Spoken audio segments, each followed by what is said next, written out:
Hey, how's it going? So today I'm going to talk about number six in my Brendan Fraser fan appreciation series, The Quiet American. And here's some pertinent information.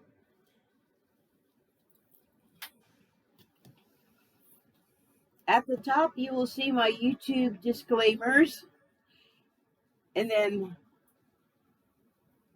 what you need to know about this movie. So I didn't put every single member of the cast on there, but I did put the main players.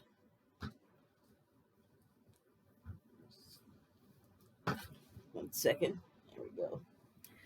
Okay, so this movie, it's the lead up to the Vietnam War is what it's about, and it actually is Michael Caine.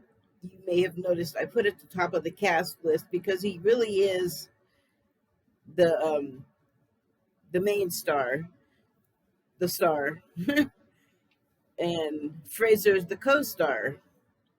But it's very much a lot about Fraser's character. So Kane is a reporter for a London newspaper, and he's been living in Vietnam for some time, I guess, unspecified amount of time. And he's hooked up with this little lady. And it's, I forgot to check you know what? Hold on a second. I'll be right back. Okay, so the movie takes place in 1955. And things are very different socially then, culturally, morally. And so Michael Caine's character, as I said, hooks up with this little lady, and she is a Vietnamese woman, and she's with him because it's kind of like maybe not so different from now, like in her country, but I mean, it used to be a thing here. I don't know that it's such a priority as it used to be, but what I'm getting to is you find a mate and you marry, and that's it. You're taken care of. And so, because of her background, she has become unacceptable to anyone else, and she's kind of stuck with Michael Caine. But there's a problem. He's married, and his wife is a Catholic. So then, and in some cases, even now, probably more so in Europe, it is a big no-no to get a divorce if you're a Catholic. Uh, so he's got that going on. Okay, and meanwhile, the French are sort of being moved on out of Vietnam. The residents have, whatever for whatever reason, the conflict has begun. And there was many, I'm sure, but they wanted the invader out, and we've just been going through this. We're still kind of going through this here with our withdrawal from Afghanistan, which is interesting because I didn't even think about that when I started doing that. But that's, just how one of those synchronicities, I guess. And so the French are being moved out. They don't want to go. And the communists, which everyone refers to them as just the communists. So I'm not going to try to explain what that's all about. That would be way too involved, and I didn't study before. I mean, I have like a basic understanding. I don't have dates and reasons and why the communists at all. Although they tend to pop up when countries are poor and there's like an opportunist that becomes the leader, and in my opinion it becomes a way for them to like make the whole country become a bunch of slaves and not work for like their own personal gain but for the again with quotes, supposed betterment of the all. But the tendency is, as with any hierarchical government, pretty much that you can name, money goes out of the workers' pockets and into the pockets of the people at the top of the government, which we are just only now finding out how much of that Trump did. But um, I would not be surprised if there was a lot of it, on the part of him and his associates, and because he was already kind of that sort of person, an opportunist. And we've gotten to see reports of it, and some people want to believe it and some people don't. Some people want to think it's made up and, have like a completely other perception of the man. But mine is from before he became famous and president, and he was like a shady businessman. He all you have to do is listen to him talk. He tells on himself all the time. But I do not want to talk about him. I'm going to talk about this movie. So Vietnam, what we would call a third world country. I don't like that term. It's a pejorative, in my opinion. Uh, but they are not like highly technically advanced. A lot of them, and they're just not a very rich country. So their main concern is like roof over your head and food in your mouth, and there's a social society, and there's a upper class, of course. And I don't need to go into a whole discussion about what those kind of dynamics create in a society. But the communists, this is why they moved in. It's like a combination of things. I'm sure I didn't even mention anything near what all of them were in reality. And so uh, a leader arises. Maybe I'm getting a little ahead of myself. Well, okay, no, maybe I'm not. So a leader arises, and there's sort of some mystery about how this new leader is being funded, and he's very imperialistic, nationalistic, not imperialistic, maybe, but nationalistic is the word I meant to say. And he like is whipping up this big patriot spirit, which happened here, and you make your own parallels with the Patriots. And they even remark on it at one point. One of the characters, who is an actor that you see a lot, like today, even, and his name is Si Ma, and I'm just guessing at that pronunciation because it's TZI, so Si Ma. He plays Hen, and you will recognize him. He's been everywhere for a really long time. He's a very, at least facially well known character actor. And his character remarks on, well, Patriots. And I'll leave it at that because that will make me spin off into a whole other discussion. And then we get to Brendan Fraser's character, his Alden Pyle. And he's a very earnest young man, and he's in the medical profession ostensibly. And he's on an aid mission from America. And the thing about that is, I've learned to look a little bit askant at those missions because, as it turns out in this film, he's CIA and he's importing goods to help this new leader that no one can quite figure out who's backing. And he has a local backer, and the guy is part of the upper class. He has a bicycle factory, as they mentioned, but I don't think they specifically remarked on it. But I think there was a part where it, what I'm saying was mentioned, like this character Muoi. Muoi. Oh, I should have added him. Oh well, I didn't.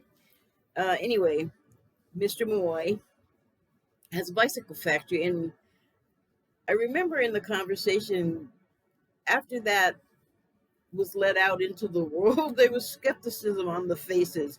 And then it was like really quick. They didn't dwell on it. They either moved on or it was like, onto a whole other scene, like moved on in the conversation or just moved on to a whole other scene. Sorry, I don't remember that precisely, but that was not the really whole point of mentioning it. Uh, so Hin, Hin's character, the character of Hin, who is the co-worker for the, I guess, branch office of the London Times, and he works with Thomas Fowler, Michael Caine's character, and God, I have so many steps. I lost where I came from. Uh, so Hen was like saying, Michael Caine was going, well, where's this guy getting his backing from? This new general guy, his name's Tay, T-H-E. I suppose I could have added it. Maybe I'll add it to the information box. But General Tay, they were like, you know, they didn't seem like they believed the bicycle factory guy's support was enough support for him to be doing as much as he was doing, and he seemed to have more soldiers than were reported. So Pyle meets Kane, and I wonder how accidental it was. Honestly, I never was able to really suss out that particular point. It was just so convenient, though, for Pyle. Like every step along the way, it was like so helpful to know Fowler. But he comes across him at a place where expats hang out at the Continental Hotel, and I guess, well, I don't guess, he fully says it, but Fowler goes there for his English tea at a certain time every day. And, it's an odd time of day. Like, if you're here to just like stop and go have tea, but he was having it before work. That's what he says. I'm not sure why Pyle was there at 11 a.m. Like at 11 a.m., everybody here would be like still working. That would be work time. But if you watch the movie, you will learn that Kane tends to take the road less traveled, like the easiest route possible. So he's got no problem with getting up when he feels like, because it's just him at his office, and he's not really answering to anybody as far as you know what time you're supposed to be here, kind of stuff. Um, I suppose Pyle's character could have come up with a reason to just be there at that time of day, and because when they meet, he introduces himself as basically an eye doctor, an eye surgeon, or something, and he's got this one eye ailment, and I guess it's really common in Vietnam, and I don't remember hearing it before, but probably it has not been a problem here, and they may have talked about it a lot during the time of the Vietnam War, but I mean, I was really young then, and I most certainly was not paying that much attention to the news that I would remember like some illness that's specifically striking those people. But Kane knows of it and just is like, oh, okay. And he, I guess, doesn't really get that American organizations will mask their true identities with things like aid work and other non-military sounding stuff like ambassadorships and things like that. But I don't know. I'm not saying that like I know things about ambassadors and what they do as far as in intelligence or espionage. I really have no idea. All of my knowledge is more or less based on fiction, but there have been indications in reality that at least some or most of it has got some truth to it. Um, in this case, though, in this fictional case, it's true, it's true, it's true. So they Pyle has come and he's part of an American aid organization. I don't know that it had a name. I mean, I think it did, but I don't remember because they pretty much always refer to it generically as an American aid organization. So I'm just going to go with that. And he had a fellow American who I guess was his coworker. I mean, on one level, like the sub rosa level, he definitely was. Or, but openly, they both worked for this aid organization. But the other gentleman, Joe Tenney, who's played by, pardon me,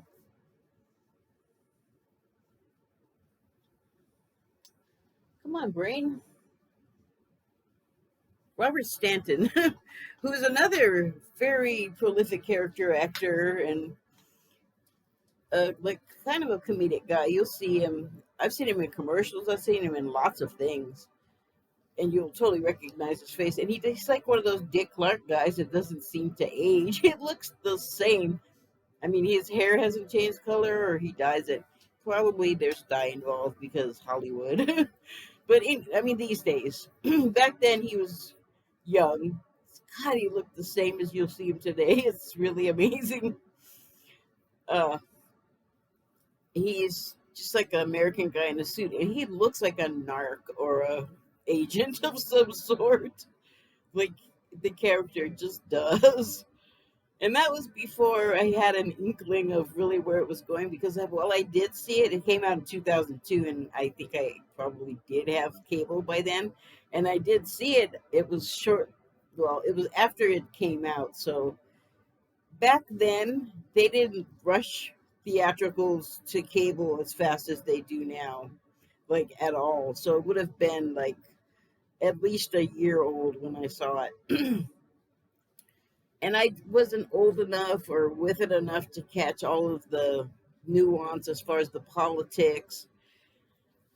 And I don't really want to dwell too much on that. That's not even really what I want to talk about. I just want to like sort of give a basis for like what happens in the movie.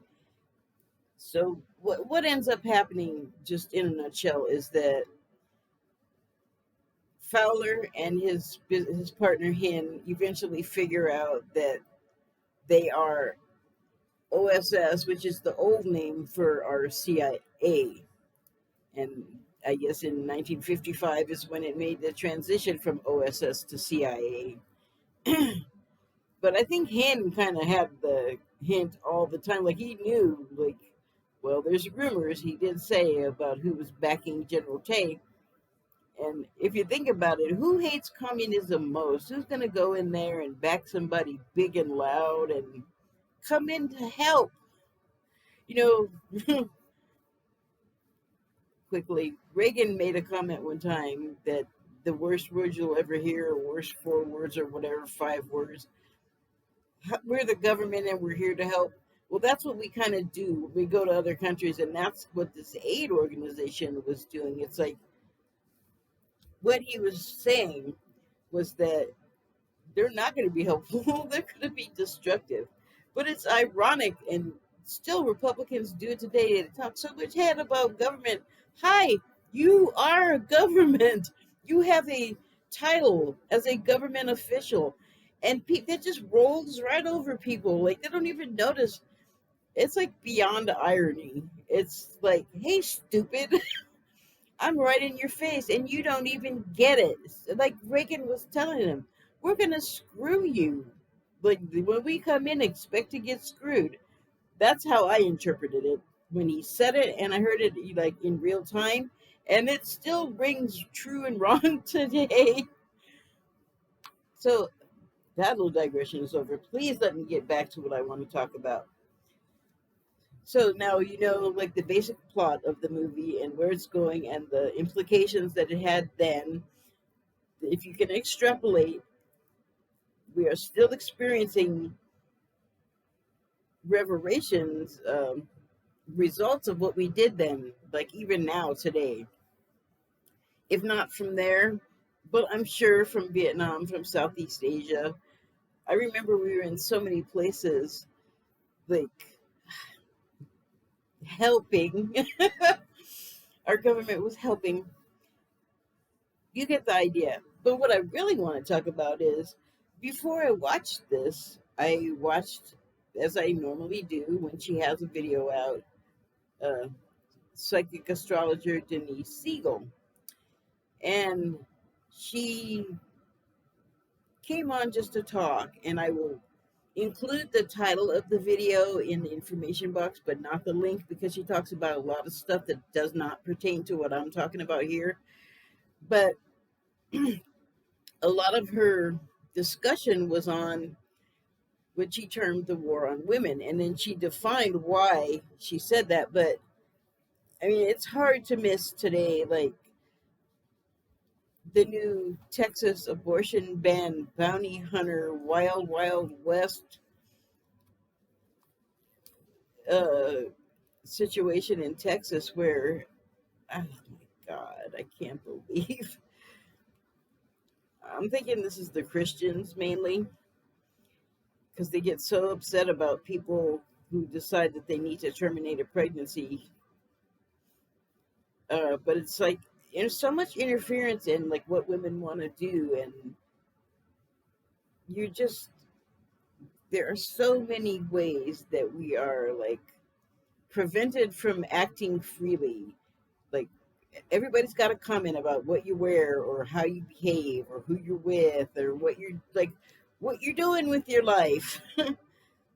I mean, I have God, this is so sickening because I get people coming up and just saying anything they want because I guess you're black and you're sub you're subordinate, so Karen phenomena. Like they think they can just come up to you and say anything. I was in the middle of a mammogram and the woman had my friggin' boob in my hand and she says, I know you just think that we little titty women, she didn't say little titty, she said small breasted. We small breasted women, blah, blah, blah, blah, blah. But I stopped listening after I know you think, because I was like, I pretty much never think of other women's breasts. I really don't even think of mine that often because they're always in my way and they're a pain in the ass. But they would just come up to you and like the garbage in their mind, they're like, it's like working in retail sales. Same thing. They think they can just dump on you. So, I mean, even women are like cruel to other women. And, you know, they want to control like your birth processes or your reproductive organs, and they don't pay us as much as men for some reason. They tax us for the products that we use. Like, I mean, I've known this for a while, but every time I bring it up, a bunch of men are like, "Oh my God, they tax you more for tampons? They tax you more for shavers when they do the same thing as the men's ones?" Yes, they do. Why? Why is that? What have they got against us? I'm not going to go into the whole thing that Denise said, but it goes way back. And she also, I mean, way back, like eons, like more than centuries, eons. And it's a lot of bizarre historical stuff. And it's bizarre today that, on one hand, it's like what is it, the love, hate Madonna relationship? Like they love the women, but they hate them. And she also talked about like how we're treated now. And there was someone else that was kind of talking about this, but he was talking about it in terms generally, but it was Russell Brand talking about dating apps. And it's like, those are really scary. I mean, I've used a couple, but you don't know who you're meeting up with, and if you get together with them privately, I mean, not like if you meet them any other way, that's not still a danger, but it's more prevalent now, I think. The fearfulness, and then back to the woman thing, it's like it's a very scary proposition because you maybe will have read about how porn has damaged so many young people as far as being able to interact, and like they don't really understand love or how to be loved, and that kind of comes from home. But my God, you can also like have your own mind about stuff, you know. You don't have to take every influence that hits you and just like on board it. You could like examine it and go, oh, this is good or maybe not so good, and like go ahead or pass on it, you know. But we have so little, we don't even like like spend time interacting with each other well, like even in our families, like we don't invest in each other, you know, like understanding each other, like we don't even listen. Like unfortunately my experience has been very judgmental of people that who are, you know, close to me, like family wise, but haven't taken the time to know me at all and just have their ideas. And this is not just my family, this is everywhere, which is what I'm saying. Like, but even in my family, the men are screwed up. Like, even when I was a kid, like a toddler, man, I had my own relative men messing with me. And it's just like, how do you think that's right? But it's like a whole mental thing that's been with us for, again, eons, that we're chattel, that we're owned, that we're not smart enough, or yeah, and yes, even strong enough. They may not come out and say, "Stop saying what you're saying. I don't like it, or I'll beat you to a pulp." But they do it. You know, certain men do that, or they pummel you with words like Ted Cruz, or I don't know, any of those weirdo Republicans that are always running around yapping about like all the women that they dislike, or Democrat women. Well, hi, you have a woman of your own, and she's probably not very happy that you're always running around talking about all these other women that are younger and cuter. And I mean, not to insult his wife, but the women that he is attacking are younger than him and younger than his wife. So I would assume that's a component. It sure seems to be, because he's been caught doing other things where he's not berating women, and it's like porn women that he's trying to talk to. And that's, if I was his wife and I knew like a third of what I know, I would not still be his wife. I would not have my girl children around such a chauvinist pig, among other kinds of porky behavior he has. But I see, like on Twitter, I just happened to look in the margins in the trending, which always put on your fucking hazmat suit before you go there. Put on your hazmat helmet and hazmat goggles. I don't even remember what it was that was trending, but I just clicked on it because I was like, well, what is this about? And the first thing I saw at the top of the queue was some guy, and he, according to his profile picture, he looked to be in his early 20s.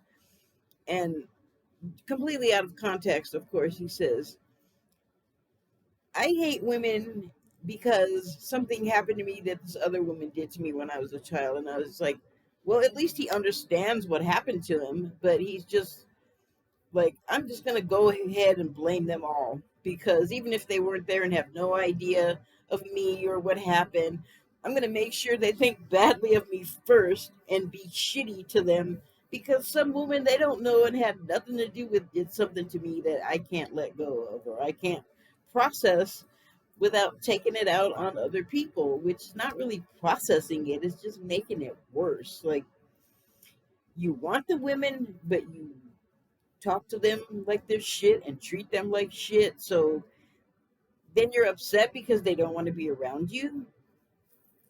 And like Elliot Rodger, I remember his case because it was shocking. He basically shot up his school, his college, which I believe Stanford.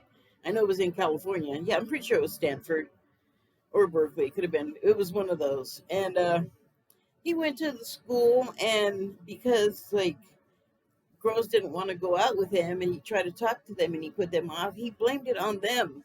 It's like, bro, if it happens to you over and over, I can understand how you might think it was all the women, but you might also consider that you have a part in why it's happening.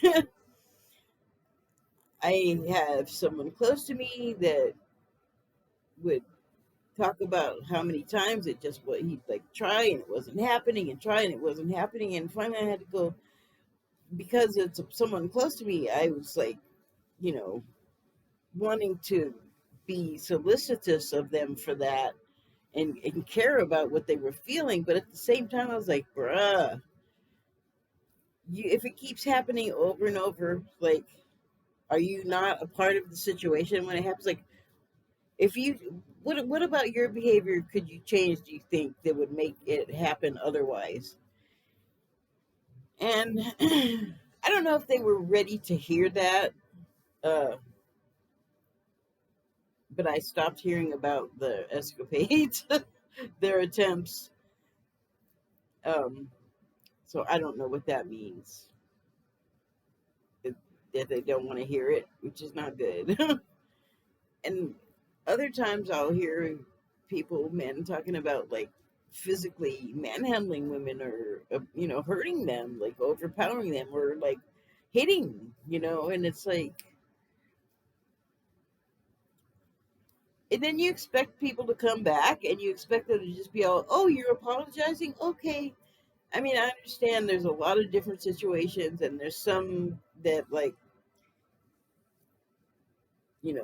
their means of support are there, or they have like children involved, or property, or something they share custody of, and the way that we get treated in those situations is so awful. And then you try to get like, do you know how long it took for police to take stalker stuff seriously? And even still now, it's like it's up to the person to like record and do like all of the things that happen to them. It's like I was under the impression that kind of stuff was police work, but it's kind of like what they did in Texas. They like don't rate it as something important generally across the board that stalkers are stalking people. Like it's like they don't have time to investigate, like spend the time, and then they expect you to do it and then provide it to them, and then even then it's like, oh, I don't know, like they're skeptical. It's like it's something else than it's the work we don't want to do. If they cared about it, they'd want to do it. And why don't they care? It's women. Like they have women in their lives, they have mothers, sisters, wives, but I think they feel like, since they know this old biological imperative about, well, we're supposed to have multiple partners. Well, maybe once, but we kind of evolved beyond that, like we should have. Some of us don't want to let go of that paradigm, and it's destructive to society. And there's fear of women. Like, I can think of certain people that say terrible things about what they think of women, how they think of women generally will come out in their speech, and it's just like it's projection, and we have such a terrible mental health situation in this country. Mental health treatment, I mean, like I watched what was it, Silver Linings Playbook recently, which, just to get my head out of the normal stuff I look at, and because I was curious about their take on mental health, and what I got from it was there was a couple of people that had no problem getting it, although I think they both ended up doing something that ended up getting them in legal trouble, and that's how they got started on treatment. But their treatment looked a lot better and different than treatment I've seen of people I know that end up getting it that way. And if you don't get it that way, you got to be rich, because it's expensive. Medical care in this country just is, because of the way the insurance situation has been. I mean, I have insurance, but because I got really sick and because I still have like some serious stuff wrong with me, that's why I get it. But I I mean, if I could find a place to go get some mental health treatment, I would love to. But what I have found is the place that I can go to, they basically want you there if you have like a drug or alcohol problem or like a serious like psychosis or something. And also, they have like interns that'll do treatment for 3 months and then they're gone. So it's like you go there for treatment and then you come back, it's like a different person and you got to start all over. And I was like, I did that like 3 times. I'm like, when am I going to see a real doctor? Well, like these people are getting what they need for their training. I end up getting nothing for what I need. So it's not a good situation. And children get mental health, mental health treatment like that. So it's like a mess because yes, children definitely need treatment because we horrible things happen to children here, but so do the adults, which is kind of why the horrible things happen. Even if it's not some kind of physical abuse, it's like we got systems in our country that are harmful to our people. Sometimes the children, in particular, often. Oh boy. But okay, so in this movie, the girl, they both want the girl. And because Fong, the girl, has been with this white guy that is married, she kind of like ruined her credibility for like the local men. And because he's really, really old, he's not going to be around for forever, forever. And he is the most self serving POS in the world in this movie because he's doing his wife wrong in London and not honoring the commitment he made by going ahead and marrying her. Although I have to say, no, I don't have to say, skip it. But that makes him unavailable, which is another strike against this girl Huang in her country because she's dating this guy that's married. And Pyle comes along and meets her, and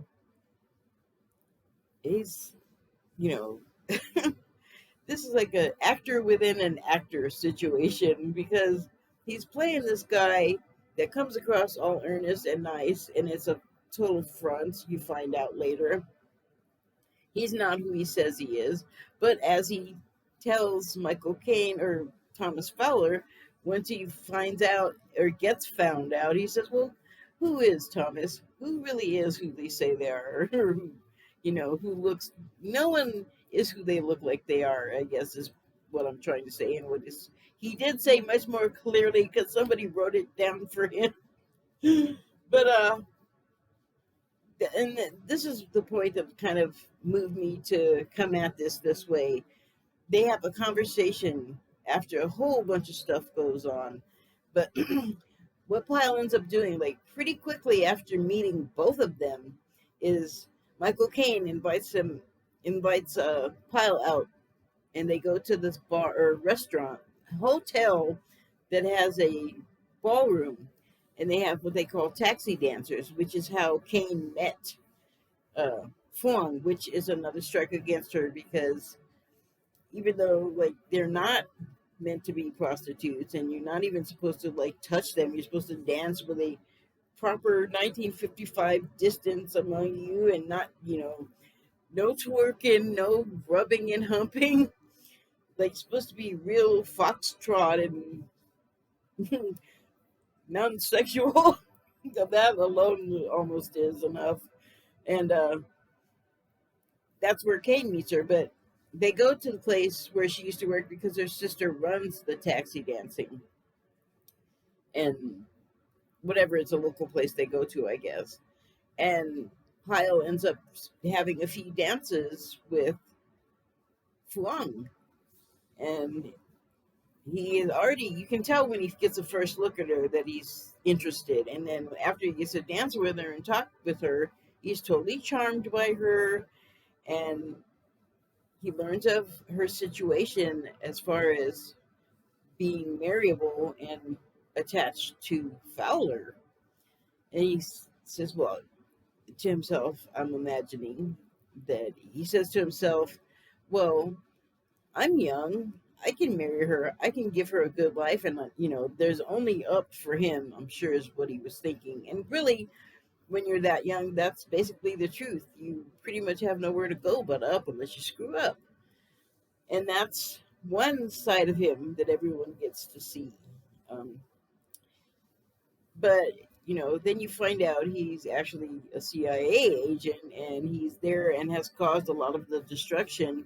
And then poor Fong finds out too, so she's like in a between a rock and a hard place. She's like, this dude's blowing up my people, but he's very good to me, and there's all these problems with Fowler, so she's got this dilemma, and she's kind of stuck there. Like me today is thinking, like, screw both of them, like, just like go away from there and do your own thing, like find your own thing. But that's not how people thought then, and this is getting really long. Okay, so I guess I'm going to finish the conversation that they had that really moved me to talk about this, on top of what Denise had said about the women and what I have been seeing for years, and what I also think. Like, I did not disagree with her assessment of the war on women at all. They were arguing about Fawn and basically like who was going to have her, like she was this little cute token chip. Like, no, the woman has a mind of her own. She's not. And what Pyle says to Kane is, well, let's talk about Fawn. She is the daughter of a professor and a taxi dancer, which is counts against her. He doesn't say that part, but it counts against her. And she is in an affair with an older European. He says, well, that kind of describes this whole country. And it kind of did for them, the period that we were there, exerting our might and helping and interfering. And boy, I need somebody that can cut my hair. I can see, yeah, I'm sure you can see that it's uneven too, and it's really bugging me. Yes, I have some OCD tendencies. Shut up. Um, but I mean, the Americans treated that country as if it were a commodity that, because of who we are, because of our bigness, because of our military strength and first world money and influence and blah blah blah, we can just go in and just start marching around and you know creating problems like on the sly sort of. And you know when you reach the end of the movie, they show some progressive news clips, and they're of Thomas Fowler, you know, from the London Times, which is a whole a fiction, because there's no real Thomas Fowler. There's a London Times, I'm pretty sure, but they're mock-ups for the movie. But it kind of narrates the progression of the American involvement in Vietnam. And Fowler's no angel either, like personally, with the way he treated his wife and Fong, and I guess the bunches of other women that he used and discarded. But he basically got Pyle murdered over he didn't get the girl, because I don't know if Huang put it together. They didn't really develop that too much, but that Pyle and his dog both disappeared, or Pyle got murdered and the dog was nowhere to be found until the French detective at the end of the film comes to confront Fowler about it. And Fowler basically gets away with it. Like, oh, there's a lot of people dying around here because there's been bombs in the square and grenades going off. And but what it comes down to is Fowler just cares about himself and his own comfort and his own pleasure, and he wants that girl. And he goes up to her, and because she had to resort to taxi dancing again, she can't be with him anymore. She wasn't. She had gone and been with Pyle. And, but Fowler affects the murder of Pyle through him, who's doing it for his country, and that's like a whole other thing. I'm just gonna leave it off because that's not what I want to talk about. But basically, Fowler is a shithead and a womanizer, and he must have what he wants because it's me. I gotta have it because it's me. You just have to understand. You just have to forget your principles. You just have to. It's me. So, and who suffers? The girl. But she ends up going back with him because she felt like she had no other options. And that's even a temporary solution because let's face it, dude was old. I mean, that came out in 2002. I believe Michael Caine is still with us. I mean, he was a silver hair then. So, I mean, okay, so I guess he could be around for a while. But I don't know. It just is kind of like a crappy look at Americans. And that's about all I want to say about that. I got one more after this, and then I am fini. Thank you and good night. One more installment of the series. Thank you and good night.